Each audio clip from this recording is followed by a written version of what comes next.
오늘은 마태복음 12장 1절 이하의 말씀을 통해서 인생 최고의 선물이라는 제목으로 은혜를 나누고자 합니다. 하나님의 은혜가 모두 위에 충만히 마시길 주의 이름으로 축원합니다. 우리 옆에 분을 보면서 인사를 한번 하시길 원합니다. 인생 최고의 선물을 받읍시다. 인생 최고의 선물을 받읍시다. 예, 잘하셨어요. 성탄절 하면은 우리가 떠오르는 그런 이제 것들이 있습니다. 성탄 트리도 여러분 생각이 나고 성탄 카드도 생각이 나고, 그리고 무엇보다 우리가 생각이 나는 것은 성탄절 선물이 우리가 생각이 날 것입니다. 오늘 이제 강림절 네 번째 주일인데 이제 며칠이 지나면은 성탄절입니다. 성탄절에 되면은 성탄절 선물을 받았던 적이 이제 생각이 납니다. 오늘 본문에 보면은 성탄절 선물에 대한 이야기가 이렇게 쭉 펼쳐집니다. 아무쪼록 하나님께서 우리에게 주신 선물이 무엇이냐 라고 하는 것을 우리도 생각을 해보시고, 그리고 우리는 받기만 할 것이 아니라 우리도 하나님께 어떤 선물을 드려야 할지를 생각해 보시고 결단하는 그런 시간이 우리에게도 있어야 할 줄 믿습니다. 본문의 내용은 우리가 잘 아시지만 이런 내용들입니다. 동방의 박사들이 아기 예수님을 뵈러 아주 멀리 동방에서 이스라엘까지 찾아온 것입니다. 먼 동방이라고 하는 것은 페르시아라고 하는 땅이에요. 그런데 그 페르시아 먼 동방에 있는 이 동방 박사들이 별자리를 연구하면서 개인이나 국가의 운명을 예측하는 사람들입니다. 요즘으로 말하면 과학자라고 얘기하기도 그러고, 또 철학자, 종교인이라고 얘기하기도 그렇습니다. 한마디로 그 나라의 엘리트들이에요. 그렇다면 이러한 사람들이 왜 이토록 멀리 동방에서 페르시아에서 이스라엘까지 이렇게 먼 길을 찾아왔을까 하는 겁니다. 한마디로 선물 때문에 그렇습니다. 하나님께서 천지를 창조하신 이후에 이 세상에 가장 최고의 선물을 이 세상에 보내주셨어요. 그래서 그런 엘리트들조차도 이 세상에 보내신 가장 최고의 선물을 찾아서 오셨어요. 그 선물이라고 하는 것은 바로 무엇이냐면 예수 그리스도입니다. 그런 점에서 성탄절에 이 세상 모든 사람들을 위해서 이 선물을 주셨는데, 그 선물이라고 하는 것은 하나님의 독생자 예수 그리스도, 이 선물을 그들만이 아니라 바로 우리들도 받아야 할 줄 믿습니다. 여러분, 사도 바울은 이것에 대해서, 이 선물에 대해서 로마서 6장 23절에서 이렇게 얘기합니다. 죄의 삭은 사망이요 하나님의 은사는 그리스도 예수 우리 주 안에 있는 영생이니라. 아멘. 이렇게 표현합니다. 하나님의 은사를 영어 성경에 보면은 The gift God 이래요. 은사를 뭐라고 얘기하냐면 선물이라고 얘기합니다. 하나님께서 선물을 주셨대요. 그 선물이 뭐냐면 기프트가 예수 그리스도라고 표현을 해요. 예수 그리스도가 세상에 오셔서 영생을 얻게 하셨다, 이렇게 말씀을 하세요. 여러분, 인간은 누구나 다 죄인입니다. 여기에서 한 명도 벗어날 사람, 예외될 사람은 이 세상에서 그 어느 누구도 없어요. 그래서 죄로 인해서 이 세상 모든 사람은 사망에 처하게 되어 있습니다. 여러분, 사망이라고 하는 것은 단지 죽으면은 거기서부터 그냥 끝, 이렇게 되어 있는 게 아닙니다. 죽으면은 그냥 이 세상에서 끝이고 땅속에 묻히는 것으로 끝, 이렇게 되어 있는 게 사망이 아닙니다. 사망은 신학적인 말로 분리입니다. 영적인 사망으로 말하면은 영원히 하나님으로부터 분리되는 거예요. 그래서 하나님이 주시는 모든 기쁨과 모든 평안을 알지를 못해요. 그래서 불행한 거예요. 또 한 가지, 육신이 수명을 다해서 흙으로 돌아가게 되는데 그때 영혼이 그 육신에서 떠나게 되는 거예요. 그러면 그 영혼은 내세로 가요. 그 내세가 어디로 가요? 지옥 내세로 간다는 거예요.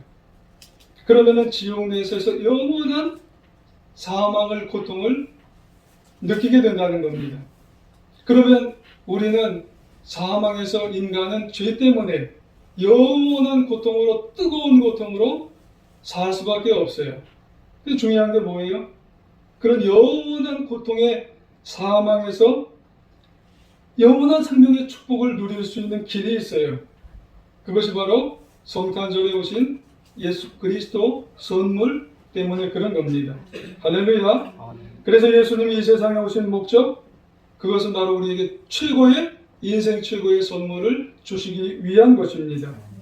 그래서 요한복음 10장 10절 이하에 보면은 예수님은 자신을 목자로 표현을 하세요. 내가 온 것은 양으로 생명을 얻게 하고 더 풍성히 얻게 하려 하는 것이라. 나는 선한 목자라. 선한 목자는 양들을 위하여 목숨을 버리기 위해서 왔노라. 그렇게 표현을 합니다. 그러니까 이 예수 그리스도는 목자로서 이 세상에 우리 양들을 아주 풍성하게 행복하게 살기 위한 게 한 가지요. 뿐만 아니라 양들의 생명을 위해서, 자신의 생명을 버리시기 위해서, 십자가 대속을 위해서 이 세상에 오셨다는 거예요. 마가복음 10장 45절에 보면 인자가 온 것은 섬김을 위해서, 섬김받기 위해서 온 것이 아니라 도리어 섬기려 하고 자기 목숨을 많은 사람들의 대속물을 주려 함이니라. 그런 거예요. 그러므로 여러분, 대속의 사랑으로 오신 예수 그리스도는 우리 인생의 최고의 선물인 것을 우리가 기억하시고, 여러분 성탄절에 오신 예수 그리스도는 우리 인생 최고의 선물인 것을 기억하시며 살아가시길 주님으로 축원합니다. 요한복음 4장에 보면 예수님이 사마리아 여인을 만나는 이야기가 나와요. 어디서 나와요? 우물가에서 만나셨어요. 이 사마리아 여인은 결혼을 여러 차례 했어요. 근데도 뭐 즐거움이 있어야죠. 너무 힘들어요. 사람들을 만나는 것조차 너무 괴로워요. 근데 이 여인은 살아야죠. 살려면은 먹어야죠. 먹기 위해서는 물을 마셔야 되잖아요. 그래서 사람이 없는 아주 뜨거운 정오 시간에 나갔어요. 사람이 없는 줄 알았어요. 근데 그 시간 예수님이 계신 거예요. 예수님이 그 여인에게 뭐라 그래요? 나한테 물 좀 달라고 그러는 거예요. 그러니까 이 여인이 뭐라 그래요? 유대인인 당시 나 같은 개 같은 여인인 사마리아 여인에게 어떻게 물 좀 달라고 하느냐 그랬어요. 그러면서 몇 가지 대화를 하다가 예수님이 요한복음 4장 10절에서 이런 얘기를 하시는 거예요. 네가 만일 하나님의 선물과 네가 내가 누구인 줄 알았다면 네가 그에게 구하였을 것이요 그가 생명을 네게 주었으리라. 아멘. 그런 거예요. 오히려 네가 나에게 더 달라붙어서 매달려서 달라고 했을 것이니라. 이런 말이에요. 왜 그래요? 예수님이 주는 물은 물질적인 물이 아니라는 거예요. 영생을 주는 물이기 때문에 오히려 이 세상의 가장 귀한 상수이기 때문에, 선물이기 때문에 그렇다는 거예요.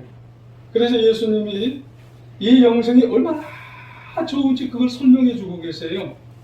요한복음 4장 13절 이하에 보면 예수께서 대답하여 이르시되 이 물을 마시는 자마다 다시 목마르려니와, 여인에게 준 물이에요. 내가 주는 물을 마시는 자는 영원히 목마르지 아니하려니와 내가 주는 물은 그 속에서 영생하도록 솟아나는 샘물이 되리라. 아멘. 그런 거예요. 그러니까 물질적인 물은요, 우리가 일반적인 마시는 이런 물은 그때라고 하는 거예요. 우리가 환경적이나 조건에 좌우되는 그런 물이에요. 예를 들어서 제가 10만 원이 있어요. 그럼 10만 원 쓰고 나면 그 다음에 또 돈이 필요한 거예요. 그러니까 환경과 조건에 좌우되는 물은 있을 때는 좋은데 쓰고 나면 또 갈증이 느껴지는 물이에요. 하지만 예수님이 주시는 물은 영생을 얻게 하는 샘물이 된다고 하는 그런 물이에요. 얼마나 좋은지 환경도 초월하게 되는 물이고, 비록 고난과 역경이 닥쳐와도 넉넉히 승리하게 하는 그런 물이 된다고 하는 말씀인 거예요. 그러므로 예수님이 주시는 물, 영생의 축복은 인생의 최고의 선물인 줄 믿고, 우리가 예수님을 우리가 인생 최고의 선물로 인정하고 받아들이고 받아 누리는 하나님의 자녀가 되시길 주의 이름으로 축원합니다. 그런데 이런 최고의 물을요, 지금 동방 박사들이 알고요, 불온 천리길을 그냥 멀다고 느끼지 않고요, 동방에서 페르시아에서 이스라엘까지 그냥 찾아왔어요. 지금 본문에 보니까. 그리고 그들은 인생 최고의 선물이신 아기 예수님을 발견하고는 본문 10절에서 뭐라고 그랬어요? 그들이 별을 보고 매우 크게 기뻐하더라. 할렐루야. 마찬가지입니다. 여러분, 오늘 우리도 이 동방 박사들처럼 영원한 생수이신 예수 그리스도를 다시 한번 새롭게 발견하기를 부탁드리겠습니다. 그리고 깨달으시기를 원합니다. 마음을 한번 열어보시고요, 진정으로 기뻐하셔서 정말 예수님이 정말 선물이라는데 왜 선물일까? 다시 한번 그 예수님을 한번 내 마음속에 되새겨 보시고, 그래서 그렇구나, 정말 영원한 생수이시구나, 이거를 되돌아보아서 그 생수이신 예수님을 내 인생 최고의 선물로 받아 인생도 승리하고 우리가 남은 나중에 정말로 인생도 영원한 인생으로 승리하며 살아가는 하나님의 자녀가 되어야 할 줄 믿습니다.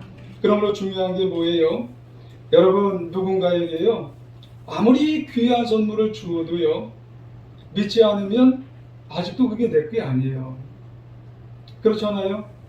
누군가에게 아무리 귀한 선물을 줬다고 해도요, 그게 아직 내가 받질 않으면 그건 내 거예요? 내 게 아니에요? 내 게 아니에요. 하나님은 독생자 예수 그리스도를 세상의 최고의 선물을 보내셨는데 아직도 알아보지 못하고 받지 않았다면 그 사람은 최고의 선물이신 예수님과 관계없는 사람들이라는 거예요.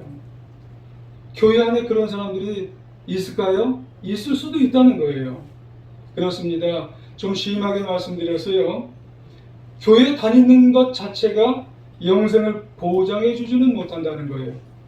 최고의 선물인 예수 그리스도를 내가 받아들여야 된다는 겁니다. 그래서 개인적으로 예수님을 내 마음속에 정말 영접해야 되는 거예요. 그분과 함께 살으셔야 된다는 겁니다. 그래야 내가 이 인생도 행복하게 되는 것이고, 그리고 나중에 내가 사망을 했을 때 저 천국의 영생의 그 기쁨도 내 것이 되어서 인생을 승리하게 될 줄 믿습니다. 부탁드립니다. 이번 성탄절을 맞이하여서 꼭 믿음으로 예수 그리스도를 마음으로 영접하여서 인생 최고의 선물을 받아 누리시는 우리 제일중학교의 성도님 되시길 주의 이름으로 축원합니다. 여러분, 받으셨죠? 이제 받으신 거예요. 여기 모든 분들은 인생 최고의 선물 이제 다 받으셨어요. 받았으면 이제 하나님께 드려야죠. 선물을 이제 드리는 겁니다. 우리가 이제 드릴 선물은 몇 가지예요? 본문에 동방 박사가 드린 선물을 의거해서 우리가 생각해 보면 두 가지예요. 동방 박사들은 예수님께 예배의 선물을 드렸어요. 동방 박사들 한번 볼까요? 그들은 동방으로부터 별을 따라서 오다가 중간에 놓쳤다고 그랬어요. 그래서 사람들에게 유대인으로 왕으로 오신 메시아가 어디 있느냐고 물어봤어요. 그래서 그들은 사람들에게 자신의 목적을 밝혔어요. 어떻게 목적을 밝혔냐면 2절 하반절을 한번 보시면 그에게 경배하러 왔노라 그랬어요. 여러분, 경배라고 하는 말이 뭐예요? 영어로 보면 여러분 월십입니다. 예배하러 왔다는 거예요. 여러분 그 멀리 동방에서 이 이스라엘까지 아기 예수님을 보러 온 이유가 한 가지가 있어요. 경배하러 왔어요. 예배하러 워십하러 왔어요. 그렇습니다. 동방 박사들은 아기 예수님을 하나님의 아들 구세주로 믿고 인정했어요. 그래서 아까 말씀드렸지만 불온 천리가 멀다 하지 않고 그 멀리서부터 예배드리러 왔는 줄 믿습니다. 여러분 이 말씀이 우리에게 시사해 주는 바가 뭐예요? 우리도 예수님께 드려야 할 선물을 드려야 할 1순위가 뭐예요? 예배의 선물을 드려야 하는 겁니다. 여러분 동방 박사들이 찾아온 길 그 멀리 천리길도 멀다 하지 않고 와서 드리는 예배의 모습을 우리가 보면서 여러분 우리에게 있어서 가장 드려야 되는 게 예배인데 어느 때 보면은요 우리가 예배가 식었어요. 우리가 지난 1년간 이렇게 돌아보면서 아니 우리의 삶을 돌아보면서 내 예배의 선물은 하나님께 드려야 되는데 내 예배의 선물은 지금 식어 있지 않느냐. 여러분 이유가 뭘까요? 코로나19 때문에 그럴까요? 아니면은 내가 살다 보니까 삶의 문제 때문에 그런가요? 아니면 인간관계 때문에? 여러분 자신의 내면 속에 복잡한 그런 문제들 때문에 그런가요? 그것이 예배를 못 드리게 하는 예배 선물을 하나님께 드려야 되는데 예배 선물을 못 드리게 하는 그런 문제들인가요? 여러분 우리는 동방 박사들을 보면서 한번 결단을 한번 이 시간 해보시기를 원합니다. 아무리 멀어도 불은 천리길이라 할지라도 유난히 찬란한 별이 있어요. 그 별은 하나님의 아들 구원주 구세주 예수 그리스도를 믿음으로 확신했어요. 그 모습을 보면서 예배드리러 온 그 동방 박사들의 모습을 보면서 아 그래 나도 이런 선물을 받았는데 내가 드려야 할 가장 1순위의 선물은 무엇일까? 여러분 예배의 선물을 정말 사랑의 마음으로 하나님의 아들 예수 그리스도께 이 성탄절을 기해서 드리며 살아가는 하나님의 자녀 되시길 주의 이름으로 축원합니다. 여러분 그리고 또 한 가지 동방 박사들은 예수님께 헌신의 선물을 드렸어요. 동방 박사들은 아기 예수님을 만나 예배 드리고 각자가 정말로 자신이 할 수 있는 최선의 선물을 아기 예수님께 드렸어요.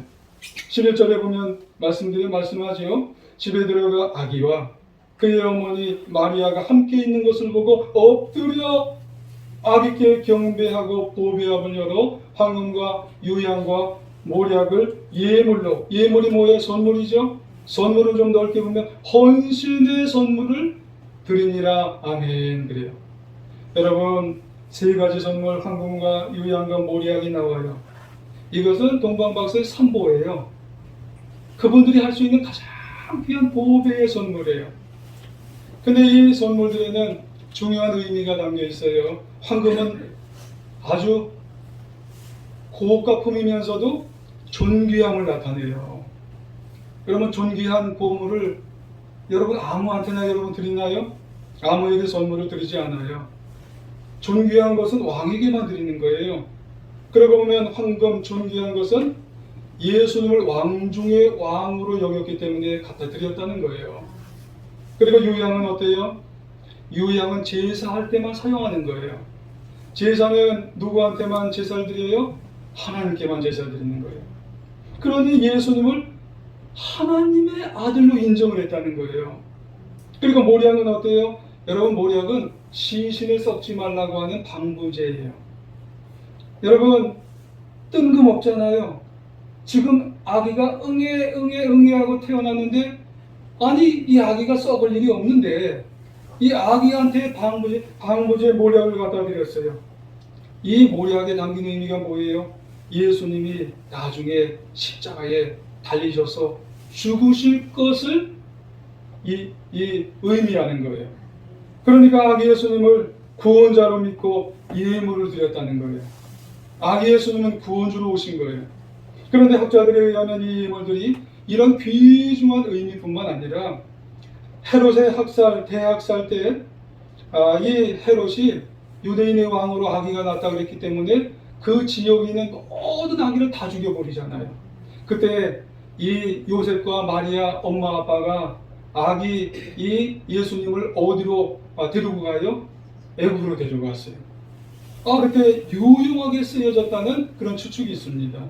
그래서 오늘 12절까지가 본문이지만 13절 이하에 보면은 이 아기를 데리고 애굽 다른 나라로 갔으니 거기 가서 뭐 먹고 살아요? 거기 가서 황금도 팔고 요양도 팔고 그리고 모략도 이게 되게 비싸거든요. 유용하게 쓰여졌다는 그런 의미가 있다는 겁니다. 그러므로 동방박사들의 이 헌신, 이 사랑의 헌신이 예수님께 얼마나 귀중하게 사용됐으리라는 그런 말씀이에요. 그런데요, 동방박사들이 이거 가져올 때 강제로 가져오라 그래서 가져왔나요? 이 선물 가져와 그래서 가져왔나요? 아니요. 스스로 자발적으로 사랑의 마음으로 가져왔는데 예수님께는 정말 생명처럼 쓰여졌다는 거예요.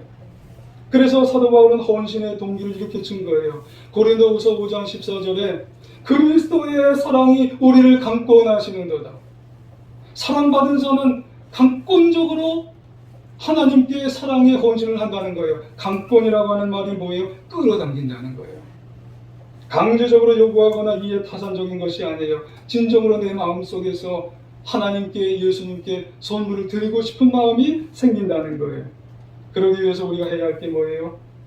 실천을 해야 된다는 겁니다. 나는 선물을 받았으니까 나도 자발적으로 내 마음속에 우러나는 마음으로 하나님께 예수님께 선물을 하고 싶은 마음이 들어야 된다는 말이에요. 근데 여러분 헌신하니까 거창한 헌신을 여러분 생각하지 말아야 되는 거예요. 진솔한 마음으로. 여러분 진솔한 마음으로 헌신할 때 우리는 그 헌신의 첫 번째가 뭐예요? 교회를 위해서 헌신하는 게 그것이 우리가 예수님께 헌신하는 줄 여러분 기억하시기를 원합니다. 왜요? 교회는 예수님의 몸이기 때문에 그렇습니다. 그러니까 우리가 예수님을 지금 볼 수가 없어요. 아무리 우리가 눈을 크게 뜨고 눈을 더 크게 떠도 돌아가신 예수님을 우리는 지금 볼 수가 없어요. 예수님을 볼 수가 없어요. 그래서 교회를 사랑하면 예수님을 사랑하는 거예요. 우리는 교회를 구석구석 내가 뭘 해야 될지 사랑하면서 교회를 위해서 헌신하시길 바랍니다. 그것이 예수님께 선물 드리는 거예요. 또 한 가지, 교회는 누구의 공동체예요? 성도들의 공동체입니다. 한 사람 한 사람의 지체예요. 한 형제, 한 자매, 한 어려움 당하는 사람의 지체들이에요. 그러면은 한 형제에게 잘해야 돼요. 한 자매에게 잘해야 돼요. 그리고 한 어려움 당하는 사람에게 잘하면 예수님께 선물 드리는 거예요.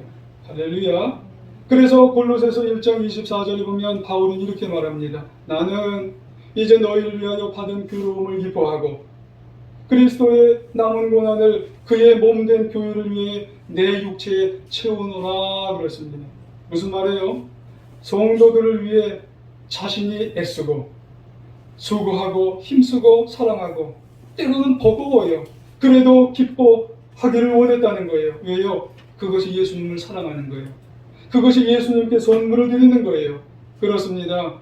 우리도 제일중앙교회 안에서 공동체 안에서 형제와 자매를 그리고 지극히 작은 자를 위해서 예수님의 사랑을 가지고요 애써주고 수고해주고 사랑해주고 용서해주고 때로는 버거워도 저분이 기뻐하면 더 기뻐해주고 그리고 가서 안아주고 이것이 예수님께 선물 드리는 거예요. 할렐루야. 왜요? 예수님이 지금 안 보여요. 예수님을 볼 수가 없어요. 그러니까 교회와 형제자매 서로서로를 위해 보듬어주고 사랑해주고 용서해주는 게 이게 선물 드리는 거구나. 이런 모습을 통해서 우리가 남은 인생 정말로 귀한 선물을 서로서로 나눌 때 예수님께 받은 사랑을 올려드리는 정말 우리 모두가 다 되어서 인생을 사랑으로 승리하며 복된 인생 살아가는 우리 모두가 다 되시길 주의 이름으로 축원합니다. 여러분 이제 성탄절 5-6밖에 안 남았어요. 부탁드립니다. 이번 성탄절 인생 최고의 선물이신 예수 그리스도를 예전과는 좀 다른 눈으로, 다른 마음으로 우리 마음을 여시고 보시기를 바랍니다. 그리고 그 선물 내 마음속에 받아들이시기를 원합니다. 그리고 인생 최고의 선물을 받으셨으니 이제는 예배의 선물을 예수님께 올려드리고 형제를 사랑하시고 자매를 사랑하시고 그런 사랑을 선물로 이제 예수님께 올려드려서 항상 기쁘고 복된 인생, 남은 인생 살아서 정말로 우리가 예수님께 올려드릴 잘했다 칭찬받는 우리 제2중학교의 성도님 다 되시기를 간절히 주님의 이름으로 축원합니다.